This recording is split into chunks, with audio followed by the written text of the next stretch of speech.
Apa itu ulumul Quran? Ulumul Quran adalah kumpulan ilmu yang membahas Al-Quran dari berbagai aspek seperti asbabun nuzul, maki dan madani, nasi dan masukh, qiraat, tafsir, dan ilmu-ilmu pendukung lainnya. Di masa Rasulullah SAW, yang pertama Al-Quran diturunkan secara bertahap selama 23 tahun. Yang kedua, penjelasan ayat dilakukan langsung oleh Rasulullah SAW. Yang ketiga, belum ada pembukuan ulumul Quran secara sistematis. Yang keempat, para sahabat menghafal dan memahami Al-Quran berdasarkan bimbingan Nabi. Di masa ini, ulumul Quran masih bersifat praktik dan lisan. Selanjutnya, dari masa sahabat, yang pertama Al-Quran mulai dikodifikasi. Yang kedua, muncul perhatian pada asbabun nuzul, maki dan madani, perbedaan qiraat. Yang ketiga, tokoh sahabat yang berperan, yaitu Ali bin Abi Thalib, Abdullah bin Mas'ud, Abdullah bin Abbas. Di masa ini, ilmu Al-Quran mulai berkembang, tapi belum dibukukan khusus. Selanjutnya, ada di masa tabi'in. Yang pertama, ilmu tafsir dan ulumul Quran mulai diajarkan secara formal. Yang kedua, penjelasan Al-Quran lebih sistematis. Yang ketiga, muncul kajian bahasa Arab, balaghah, dan nahwu. Yang keempat, juga ada tokoh penting, yaitu ada Mujahid bin Jabr, ada juga Ikramah, dan ada juga Hasan al-Basri. Di masa tabi'in ini, ulumul Quran mulai tersusun sebagai disiplin ilmu. Selanjutnya, dari masa pembukuan pada abad 3 sampai 5 Hijriah, yang pertama, ulumul Quran mulai dibukukan dalam kitab-kitab khusus.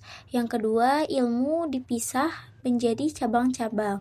Yang ketiga, di sini ada kitab penting, ada Al-Burhan fi Ulumil Quran yang dikarang oleh Az-Zarkashi. Beliau juga ulama besar dalam bidang fikih. Kitab ini salah satu kitab paling awal dan paling penting sekali dalam pembelajaran Al-Quran, menjadi rujukan atau suatu acuan utama bagi ulama setelahnya. Di sini juga ada kitab Al-Itqan fi Ulumil Quran yang nama pengarangnya yaitu Jalaluddin As-Suyuti. Di masa ini, ulumul Quran menjadi ilmu yang mapan dan sistematis. Selanjutnya, di masa modern dan kontemporer, yang pertama, ulumul Quran dikaji dengan pendekatan, yaitu akademik, sosial, dan kontekstual. Yang kedua, digunakan di perguruan tinggi Islam. Yang ketiga, disesuaikan dengan tantangan zaman modern. Yang keempat, banyak buku ulumul Quran berbahasa Arab dan Indonesia. Di masa modern ini, ulumul Quran terus berkembang dan relevan hingga sekarang. Segimana pentingnya sih ulumul Quran? Ulumul Quran sangat penting karena Al-Quran tidak cukup dipahami hanya melalui terjemahan. Setiap ayat memiliki konteks, tujuan, dan latar belakang tertentu. Dengan ulumul Quran, kita dapat memahami Al-Quran secara utuh, menjaga kemurniannya, dan menghindari kesalahan tafsir. Selanjutnya, ada landasan Al-Quran tentang pentingnya ulumul Quran. Dalam Al-Quran sendiri, Allah menegaskan bahwa Al-Quran tidak diturunkan tanpa tujuan dan tidak untuk dipahami secara sembarangan. Hal ini menjadi dasar munculnya ulumul Quran sebagai ilmu yang menjaga cara memahami Al-Quran dengan benar. Di sini juga Allah berfirman dalam surah Shad ayat 29, Bismillahirrahmanirrahim. Kitabun anzalnahu ilaika mubarakun liyadabbaru ayatihi waliyatadzakkara ulul albab. Artinya, ini adalah sebuah kitab yang kami turunkan kepadamu, penuh berkah agar mereka mentadaburi ayat-ayatnya, dan agar orang-orang yang berakal mengambil pelajarannya. Jadi ya teman-teman, ulumul Quran itu memang sangat penting bagi kita semua gitu, terutama umat Islam yang ada di dunia ini gitu ya, untuk lebih memahami dan mempelajari ulumul Quran, karena isinya juga tentang Al-Quran gitu. Kita juga bisa dapat memahami, itu juga bisa menjadi petunjuk atau sebuah acuan bagi kita semua.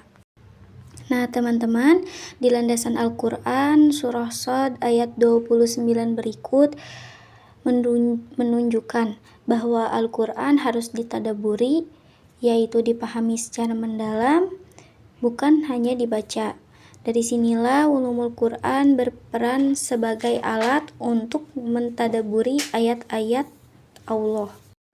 Dan untuk kesimpulannya tentang sejarah perkembangan ulumul Quran ya teman-teman, dari masa Rasulullah Shallallahu Alaihi Wasallam hingga era modern, ulumul Quran mengalami perkembangan secara bertahap, dari penjelasan lisan hingga menjadi ilmu yang tersusun rapi. Hal ini juga menunjukkan bahwa Al-Quran selalu relevan dan terus dikaji untuk menjawab tantangan zaman, dan khususnya mempelajari sejarah dan perkembangan ulumul Quran merupakan suatu bagian dari adab kita terhadap Al-Quran juga. Mungkin sekian yang dapat saya sampaikan dan yang dapat saya presentasikan. Mohon maaf jika banyak salah kata dan banyak kurangnya. Wassalamualaikum warahmatullahi wabarakatuh.